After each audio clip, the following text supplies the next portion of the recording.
Innal hamdalillah nahmaduhu wa nasta'inuhu wa nastaghfiruh wa na'udzu billahi min shururi anfusina wa sayyiati a'malina may yahdihillahu fala mudilla lahu wa may yudlil fala hadiya lahu asyhadu an la ilaha illallah wahdahu la syarika lahu wa anna muhammadan abduhu wa rasuluhu alladzi la nabiyya ba'dahu amma ba'd.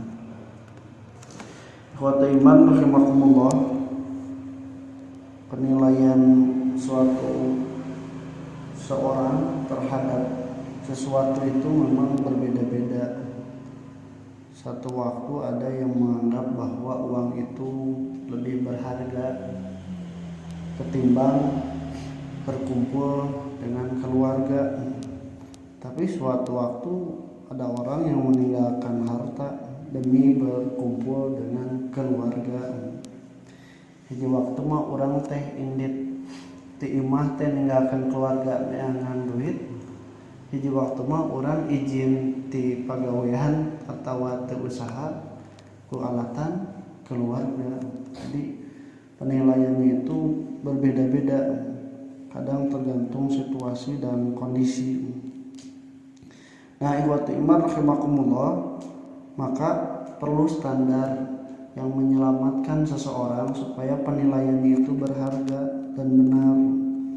Karena nilai yang paling berharga itu bagi seorang manusia adalah apa yang dititipkan Allah dalam dirinya, yaitu keimanan pada Allah Subhanahu wa taala. Orang-orang Mekah dari zaman dulu itu datang dari berbagai penjuru. Jalur perdagangan yang dibangun ketika Nabi Ibrahim alaihissalam mendirikan Ka'bah, dimulai dari Siti Hajar dan Nabi Ismail yang ditempatkan di sana, berkembang sedemikian pesatnya sampai ketika dari berbagai penjuru seperti dari Irak itu masuk, dan perdagangannya bukan hanya perdagangan barang tapi juga perdagangan budak, perdagangan hamba sahaya. Hamba sahaya itu lahir akibat dari kebanyakan peperangan. Jadi suatu kota atau negara yang kalah dari berperang oleh kaum yang lain, kemudian mereka menjadi hamba sahaya, baik itu anak kecil, perempuan, ataupun laki-laki yang kalah. Nah, mereka itu dijual sana kemari gitu, untuk mendapatkan harta. Makanya di zaman Islam itu hamba sahaya itu sudah ada, dan memang di dalam Islam hukum hamba sahaya tidak dihilangkan, sebagaimana hukum homer itu mengharamkan homer, tapi hamba sahaya itu tidak diharamkan, bahkan hukumnya juga masih ada.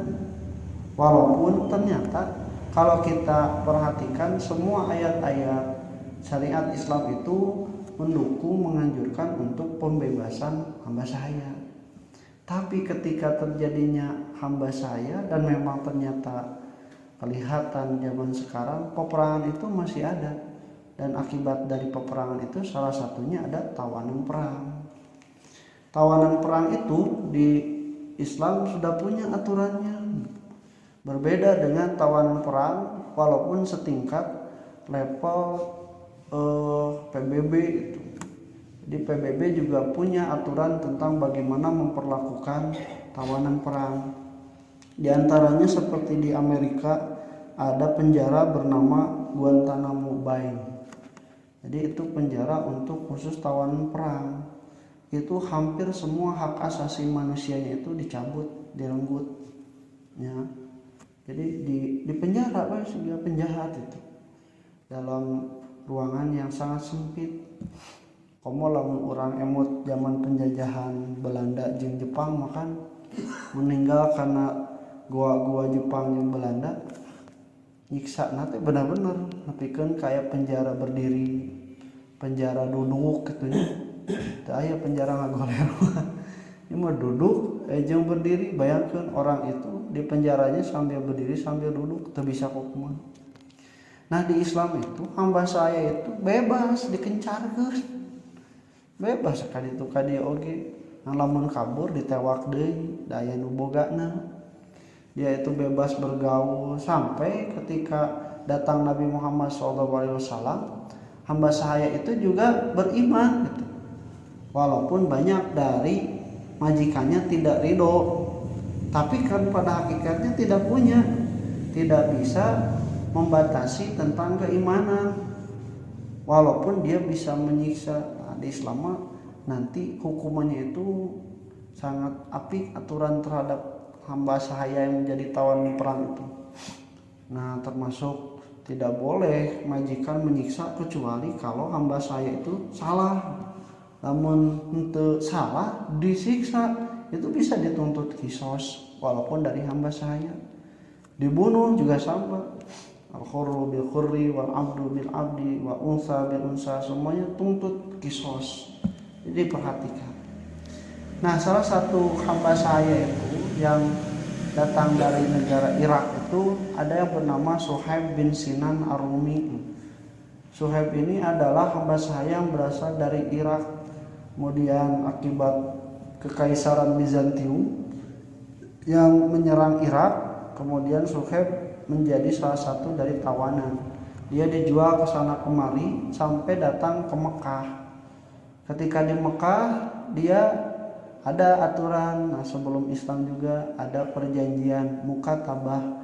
Seorang hamba sahaya bisa memerdekakan dirinya ketika dia menebus dirinya. Jadi senat cek dulungan teh sok rek ngabebaskeun diri, sok 2 tahun kaditu usaha dagang. Kayak geus boga saharga anjeun keur ngabebaskeun diri, sok balik deui ka dieu bayarkeun. Itu ada pembebasannya itu. Dan ternyata Suhaib ini orang yang berhasil membebaskan dirinya, menebus dirinya. Bahkan ternyata dia itu di Mekah itu sukses menjadi konglomerat pedagang sukses. Benghar katanya. Nah, ketika datang Nabi Muhammad SAW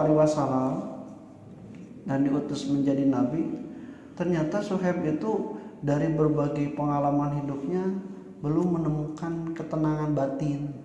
Jadi hamba sahaya, jadi pedagang, terus di Irak diusir dari negeri halamannya, jadi benghar oge belum menemukan ketenangan batin. Nalika datang Nabi Muhammad ternyata benar. Dan dia ternyata ketika masuk Islam itu ya banyak godaan dan banyak juga dari tantangan dari orang-orang yang dulu mendukung dia supaya jadi kaya. Ketika diperintahkan oleh Allah Subhanahu wa taala orang-orang beriman untuk hijrah, maka banyak para sahabat yang diantaranya itu harus meninggalkan harta.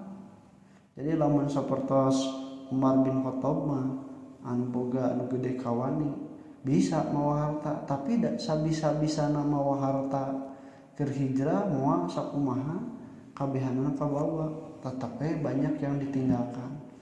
Walaupun di keluarganya yang masih ada di Mekah juga masih mengurus hartanya. Nah, Suhaib pun sama, ketika ingin hijrah itu dicegat ku majikanana, ku babaturana baheula bisnisna. Ka mana anjeun Suhaib? Rek hijrah. Ka mana? Ka Madinah nuturkeun Muhammad. Nya cenah. Sok cenah lamun erek hijrah anjeun kudu mikir baheula teh anjeun teh hamba sahaya.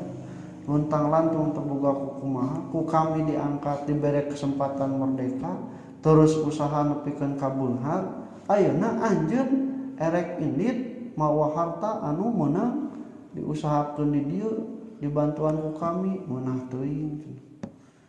Kumaha atuh sangkan saya bisa keluar? Sok lamun hayang keluar kaditu we indit tong mawa nanaon kajaba baju nu dipake. Cing bapak mending indit mending cicing. Nah, memang rahmatullah ternyata Suhaib teh asa-asa. Itu semua hartanya itu ditinggalkan demi untuk menjadi muhajir, orang yang berhijrah menurut agama Allah. Nah, baheula oge geus luntang lantung atunya. Baheula oge jadi hamba sahaya teu boga nanaon. Ayeuna jadi sasorangan jadi tebogana naon tapi dina kaayaan menemukan ketenangan batin yang dicari selama ini. Teu loba pikir. Tapi kadang jelema mah kan baheula sangsara terus beunghar ta ayeuna kudu sangsara deui keheulaanan. Nah, tapi Suhaib itu ternyata membuktikan bahwa dia itu nya harta medang bisa neang deui istilahna. Tapi untuk berhijrah itu untuk menemukan ketenangan batin ternyata Nabi Muhammad SAW lah dia mendapatkannya. Nah, inilah wa'timarahmakumullah yang Allah Subhanahu wa taala katakan di dalam Baqarah ayat 207. A'udzubillahi minasyaitonirrajim wa minan nasi may yashri nafsahu ibtigha'a mardatillah. Dan di antara manusia itu ada yang menukarkan dirinya itu, mengorbankan dirinya itu karena mencari ridho Allah. Ari mengorbankeun teh nu dikorbankeunna leuwih gede tibatan anu diharap teu.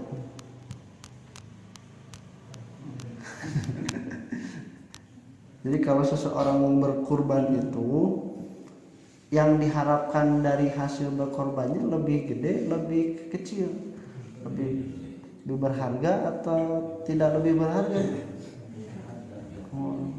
Lebih berharganya. Namun lebih berharga mah berarti apa yang dikorbankan itu lebih kecil penilaiannya, lebih kecil penilaiannya. Bapak misalnya teh lamun baheula keur nikah ka istri kenging mas kawin, kenging ukur ngahibah, kenging ukur naon, dibikeun teh kabeh. Nah, kunaon? Dan menganggap lebih berharga atau berkorban. Mau mungkin disebut berkorban kalau sesuatu yang dikeluarkannya itu tidak lebih berharga, tidak lebih berharga. Nah, ini wa'timarahmakumullah. Jadi sebesar apapun yang kita korbankan itu harus lebih kecil dari apa yang kita harapkan nilainya. Itu baru disebut berkorban. Nilainya lebih murah mah disebut korban. Bapak beli bala-bala belikeun we berkorban teh. Anu terus nada bala-bala mah teu aya nilai yang lebih daripada uang tersebut. Tapi hiji waktu mah kalau tidak ada sama sekali uang itu bisa jadi dibayar lebih gede. Wani mayar, wani mengeluarkan karena merasa itu lebih besar. Nah, ibtigha mardatillah ini mengharapkan keridhaan Allah Subhanahu wa taala ini bagi orang yang beriman tidak ada yang lebih besar apalagi kalau dibandingkan harta. Ini juga jadi dalil bahwa tidak semua orang yang berharta yang bisa menghadapkan atau mendapatkan ridho Allah. Makanya Allah wallahu raufun bil ibad. Allah itu maha penyantun kepada hamba-hambanya. Ini anu di ayat ka 1 acana 204 nu dikekeak ku Ahnaf bin Sarif Asaqafi teh ieu jami Suhaib bin Sinan Ar-Rumi. Nah, ayeuna ku Allah justru si Suhaib bin Sinan Ar-Rumi dipuji ku Allah Subhanahu wa taala. Ta ieu jelema anu bener mah, jelema anu pikanya ahmah, zaman mau mengorbankan apa yang telah dia miliki untuk Allah Subhanahu wa taala. Qul qouli hadza astaghfirullah li wa lakum. Assalamualaikum warahmatullahi wabarakatuh.